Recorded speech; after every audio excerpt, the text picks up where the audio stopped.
pour l'ensemble, garde à vous.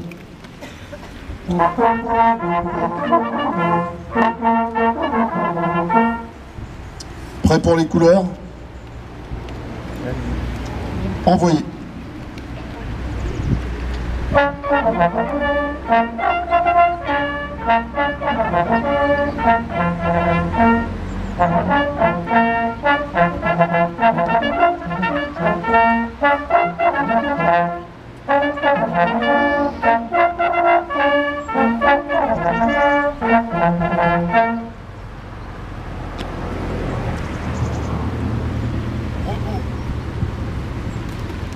Gerbe et de l'Union au révérend père Lunel.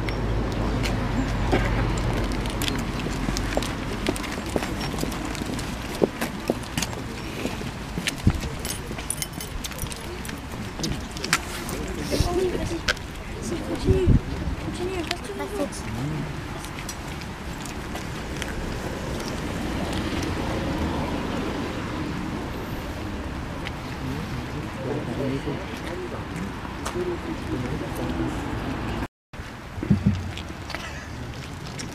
Dépôt de gerbe au monument aux morts.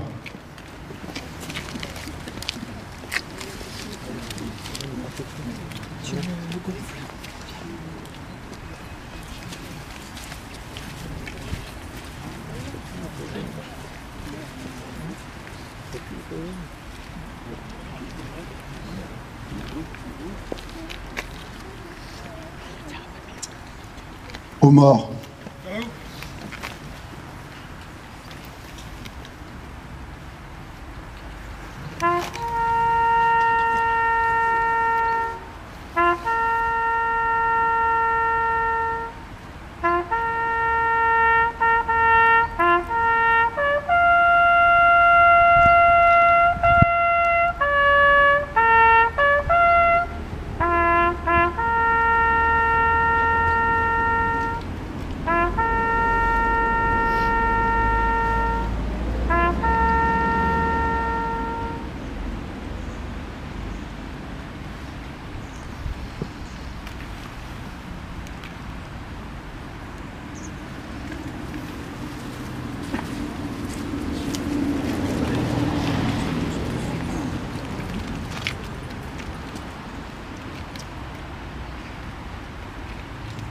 Ouvrez le banc.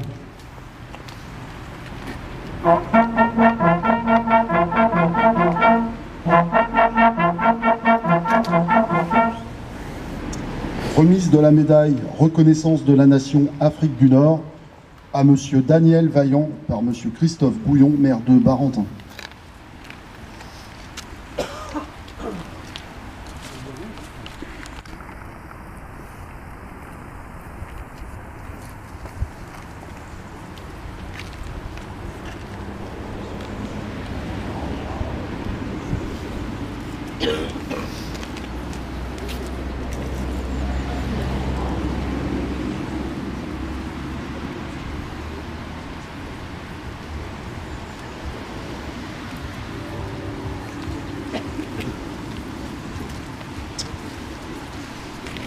Fermez le banc.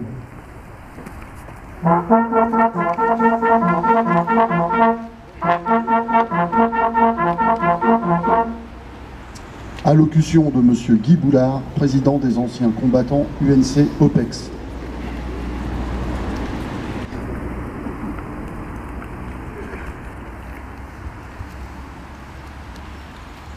Monsieur le maire, mesdames et messieurs les élus, mesdames et messieurs les corps constitués, mesdames et messieurs, la date du 11 novembre est porteuse de mémoire de toutes celles et ceux qui ont combattu pour la France au cours de son histoire, toutes origines confondues, pour qu'elle survive, continue à faire vivre et rayonner ses valeurs de liberté, d'égalité et de fraternité. Le 23 octobre, nous avons honoré la mémoire de nos 126 soldats de la paix au Liban. Depuis 1978, dont 58 du 1er régiment de chasseurs parachutistes mort dans l'attentat terroriste du Drakkar de Beyrouth il y a 40 ans. L'année 2024 verra les commémorations des débarquements de Normandie et de Provence en 1944, de la libération de la France, de la campagne d'Indochine et de la bataille de Dien Bien Phu. L'actualité du Levant en Ukraine et dans d'autres régions du monde rappelle que la paix et la stabilité des États sont fragiles, remises en cause par certains d'entre eux et par divers mouvements terroristes, s'affranchissant de toute morale et de toute éthique. Générateur de terreur, comme son nom l'indique, le terrorisme déstabilise les démocraties. Il est le prélude à de possibles guerres majeures, hybrides, voire de haute intensité.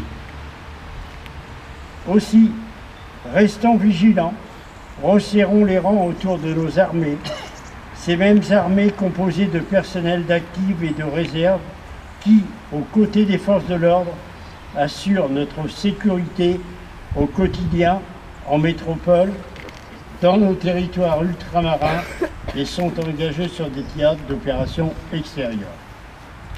Contribuons au développement de l'esprit de défense et préparons-nous à la résilience pour faire face à toutes ces menaces multiformes, les contrer pour finalement conserver les acquis de notre démocratie et préserver notre unité nationale. Comme nos anciens par le passé et nos jeunes actuellement sous les armes, restons unis comme au front. Merci.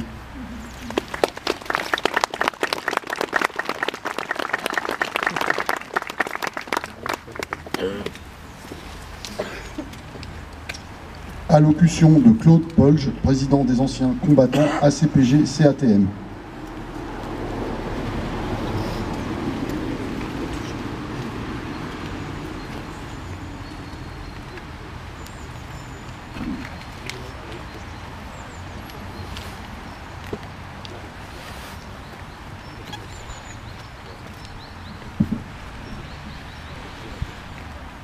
Monsieur le maire, mesdames et messieurs les élus, les corps constitués en vos noms et qualités, mesdames, chers camarades.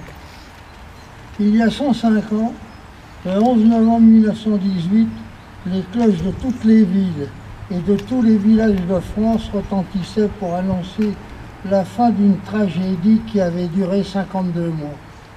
Dès que notre pays se couvrit d'un manteau de monuments aux morts, où furent gravés les noms de tous ceux qui, enfants de ces villes et villages, avaient donné leur vie pour la sauvegarde de notre patrie. Hélas, aujourd'hui, et depuis 20 mois, la guerre est de retour en Europe, et comble d'ironie, on y retrouve les ingrédients de la Grande Guerre, tels que les tranchées qui figent le front et le rôle déterminant de la victime.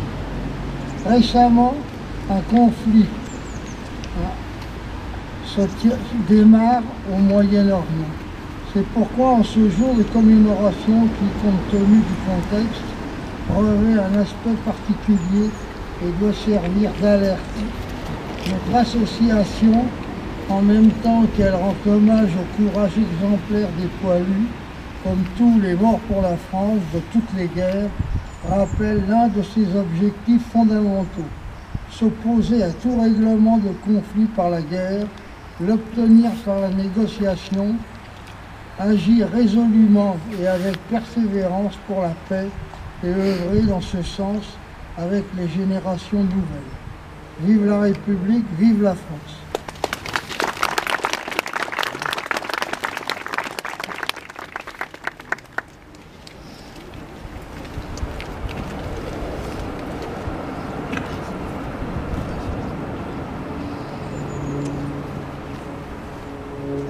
Allocution de Monsieur Christophe Bouillon, maire de Barentin.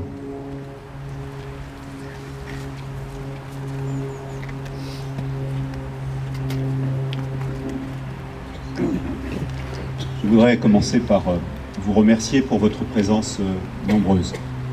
Les élus, au premier chef, ma collègue Françoise Lemaire de la Croix, qui a pour délégation l'organisation des fêtes et cérémonies. Saluer la présence de Jean-Claude Batteux, parlementaire honoraire. Ça me fait chaud au cœur de le voir aujourd'hui parmi nous. Saluer la présence des jeunes conseillers municipaux qui nous ont accompagnés tout à l'heure lors de l'hommage que nous rendons traditionnellement au Père Jacques. Saluer également les membres du Conseil des sages. Saluer bien évidemment les anciens combattants et son président pour l'UNC-OPEX, Guy Boulard, son président en ce qui concerne les ACPG et CATM, Claude Paul. Saluer également les autres représentants des anciens combattants, du monde combattant, dont nous pouvons mesurer ici même à Barentin l'engagement tout au long de l'année, et pas uniquement lors des cérémonies commémoratives. Saluer également nos sapeurs-pompiers qui ont été durement mis à l'épreuve ces derniers temps, au regard du contexte que nous connaissons. Saluer également la gendarmerie nationale, saluer la sécurité civile, saluer les porte-drapeaux, dont la jeune Eleanor, qui fièrement porte, comme celui qui l'accompagne à côté, Serge Seri, le drapeau des anciens combattants. À côté d'André, elle est bien entourée, et je crois que c'est le beau visage que l'on doit avoir aussi, de se dire que finalement, ce travail de mémoire auquel nous participons sera poursuivi, et je crois que c'est essentiel. Saluer également ce vaillant qui vient d'être décoré au regard du parcours qui est le sien, de l'engagement. Je crois que ça nous fait plaisir à tous, sa famille bien légitimement, mais nous-mêmes, de voir en effet, au fil du temps, il y a des hommes et des femmes engagés dans le monde combattant. Saluer la présence de Françoise Mabille, qui est décorée elle-même depuis plusieurs années et qui nous fait toujours un plaisir d'être présent à notre manifestation. Et puis bien évidemment les scouts de Barentin qui nous ont accompagnés tout à l'heure, et c'est bien légitime, à l'hommage que nous rendons ici même au Père Jacques, à Lucien Bunel, qui est fondateur des scouts de Barentin, qui avait 18 ans en 1918, qui sans doute à l'époque n'imaginait pas qu'après cette grande guerre, cette boucherie au dire de certains, nous allions reproduire quelques années après, lors de la Deuxième Guerre, des affrosités et des événements aussi meurtris. Et il a été reconnu dans l'engagement qui a été le sien comme juste parmi les justes pour avoir sauvé des enfants juifs. Je salue également, et c'est une chance que nous avons ici même à Barentin, que de pouvoir compter sur l'harmonie municipale, sous la baguette alerte d'Éric Giffard, avec une présence très nombreuse, et nous imaginons tous qu'il va falloir un jour agrandir la tente qui aujourd'hui les protège, mais c'est une chance, je le dis, que de pouvoir compter sur eux. Nous sommes ici pour rendre hommage aux poilus, à cette jeunesse de France qui s'est engagée pour défendre nos valeurs, pour défendre l'intégrité de notre pays. Nous sommes ici, à travers cet hommage que nous rendons aux poilus, à rendre aussi hommage à tous ces combattants et combattantes qui, au fil des ans, à l'occasion d'autres événements qu'a connu notre pays, se sont engagés de la même façon. Ceux de la Deuxième Guerre mondiale, ceux engagés en Algérie, en Indochine, sur d'autres théâtres d'opération. Ceux qui sont encore aujourd'hui engagés au nom de la France, au Mali par exemple, et qui, par leur engagement, protègent non seulement nos valeurs, mais aussi font en sorte de résister aux menaces qui aujourd'hui pèsent sur le monde. Cela a été dit avant moi et de belle façon par les deux présidents de nos associations d'anciens combattants. Nous rendons mémoire aux guerres passées, ici même, rassemblés, unis devant le monument aux morts. Mais comment ne pas oublier des guerres présentes. Il se fait que, depuis toujours, ce monde n'a pas connu un seul jour sans guerre. Quand nous avons la satisfaction, nous, après la Deuxième Guerre mondiale, d'avoir connu finalement la paix, d'avoir tiré toutes les leçons de la guerre pour organiser cette paix, il y a toujours eu, ici ou là, des théâtres d'opération où des pays prenaient les armes pour se battre les uns contre les autres, ou à l'intérieur de pays, des hommes prenaient les armes pour menacer d'autres hommes ou d'autres femmes. La guerre est finalement présente partout, c'est-à-dire qu'il faut non seulement, à travers le travail que nous faisons en rendant hommage à ceux qui ont combattu, continuer à porter les messages de paix, continuer à tirer toutes les leçons. Je me suis interrogé sur la meilleure façon de le faire. J'aurais pu en effet évoquer encore plus fortement les leçons du passé pour essayer de les rapprocher de la situation que nous vivons aujourd'hui, que ce soit en Ukraine et aujourd'hui au Moyen-Orient. Et finalement, j'ai fait ce choix de reprendre des mots qui sont des mots empruntés de poilus, de combattants pendant ce conflit. Il y a eu des milliers et des milliers de lettres adressées par ces combattants, ces poilus, à leurs familles. Il y a dans ces mots la plus belle expression à la fois de la peur et de la crainte quand on se retrouve derrière les parapets, sur le front, ou quand on est sous le coup des bombardements.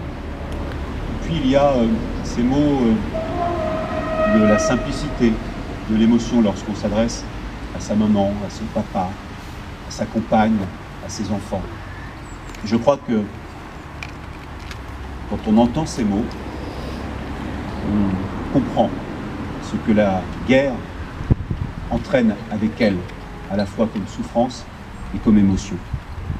Je vais vous lire deux courtes lettres de Gaston Biron, qui était dans le 21e bataillon de chasseurs à pied, qui était interprète, fils de commerçant, qui avait 29 ans en 1914 et qui est mort le 11 septembre 1916 à la suite de ses blessures. Ma chère mère, par quel miracle suis-je sorti vivant de cet enfer? Je me demande encore bien des fois s'il est vrai que je suis encore vivant. Pense donc, nous sommes montés 2200 et nous sommes redescendus 300. Pourquoi suis-je de ces 300 qui ont eu la chance de s'en tirer? Je n'en sais rien. Pourtant, j'aurais dû être tué 100 fois. Et à chaque minute, pendant ces 8 longs jours, j'ai cru ma dernière heure arriver. Oui, ma chère mère, nous avons beaucoup souffert. À la souffrance morale de croire à chaque instant la mort nous surprendre, viennent s'ajouter les souffrances physiques de longues nuits sans dormir. 8 jours, sans boire et presque sans manger. 8 jours à vivre au milieu d'un charnier humain, couchant au milieu des cadavres, marchant sur nos camarades tombés la veille. Nous portons dans notre cœur le deuil de tous nos camarades tombés à Verdun du 5 au 12 mars. Tu as raison de prier pour moi. Et moi-même, quand les obus tombaient autour de moi, je murmurais les prières que j'ai apprises quand j'étais tout petit. Ton fils qui te chérit et t'embrasse 1 million de fois, Gaston. Et puis une deuxième lettre, datée du 18 avril. Nous sommes toujours à l'arrière, dans le camp de Châlons, où le bataillon se reforme et nous avons bien besoin de ce repos. Car les 15 jours que nous avons passés à Verdun nous ont plus que fatigués et démoralisés, que 6 mois de guerre de tranchées. Tu le comprendras, ma chère mère. Il est presque impossible, dans cette guerre interminable, de sortir indemne pour celui qui est continuellement exposé. J'attends simplement mon retour, sans peur, et je ne demande à la Providence qu'une seule chose, c'est de m'accorder cette dernière grâce. La mort plutôt qu'une horrible infirmité, conséquence de ces terribles blessures dont nous sommes témoins tous les jours. Mais que veux-tu, ma chère mère? La mort ne choisit pas. Et quand on se retrouve en pleine bataille, que le feu fait rage autour de nous, combien et combien tombent, et qui, comme moi, n'ont rien fait pour mériter la mort. Gaston. Mais je voudrais aussi vous lire une lettre d'un combattant allemand, de Karl Fritz, camarade de l'armée allemande, qui est adressée également à ses parents. Chers parents et chères sœurs, on nous a amenés jusqu'à quelques kilomètres du front de Verdun. Vous ne pouvez pas avoir l'idée de ce qu'on a vu là-bas. Nous nous trouvions à la sortie de Fleury. Nous avons passé 3 jours, couchés dans les trous d'obus, à voir la mort de près, à l'attendre à chaque instant. Et cela sans la moindre goutte d'eau à boire, et dans une horrible puanteur de cadavres. Un obus recouvre les cadavres de terre, un autre les exhume à nouveau. Quand on veut se creuser un abri, on tombe tout de suite sur des morts. Puis, nous avons traversé le front de Daoum. Je n'avais encore jamais rien vu de semblable. Là, il y avait ce que les blessés graves, et là, respiraient aussi de tous les côtés la mort. En plus, nous étions continuellement sous le feu. Tout le monde était pâle et avait le visage défait. Je ne vais pas vous en raconter davantage sur notre misère. Signé Karl. En vous lisant ces 3 lettres, celle d'un jeune Français et d'un jeune Allemand, on y retrouve finalement les mêmes mots, les mêmes émotions, les mêmes souffrances, les mêmes atrocités, la mort qui rôde. Mais pour les deux, l'engagement autour de leur pays. Ces mots, ces témoignages, ces lettres, au-delà de l'émotion qu'elles véhiculent, doivent nous adresser à nous tous qui sommes rassemblés ici pour rendre hommage aux combattants du passé et attirer tous les enseignements, nous adressent finalement un seul message. C'est de faire la guerre à la guerre et d'être en paix dans la République, en paix autour des valeurs de la République, liberté, égalité, fraternité et laïcité. Au moment même où, chaque jour, on le voit même aujourd'hui, elles sont parfois menacées, tenaillées. Je serai demain parmi ceux qui manifesteront contre l'antisémitisme. Je le ferai comme républicain, je le ferai comme élu de cette ville. Je le ferai parce que, on le voit encore aujourd'hui, toutes les leçons n'ont pas été acquises, toutes les leçons n'ont pas été apprises. Et nous devons nous tenir debout comme nous le faisons aujourd'hui devant le monument aux morts pour défendre coûte que coûte ce que sont les valeurs de la République, ce que sont les valeurs qui sont capables de nous faire vivre ensemble. Vive la République et vive la France.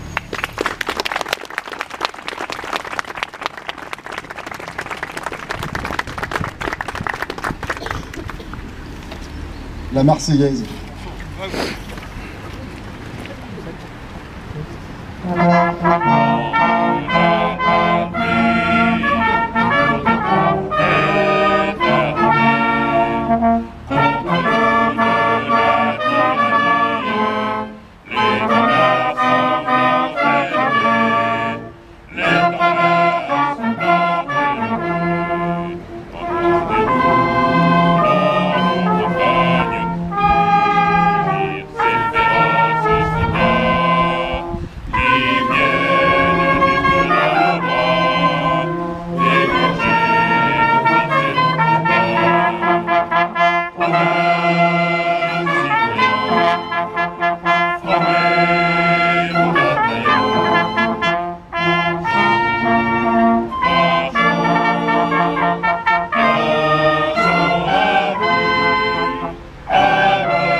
La cérémonie est maintenant terminée. Nous vous remercions de votre participation.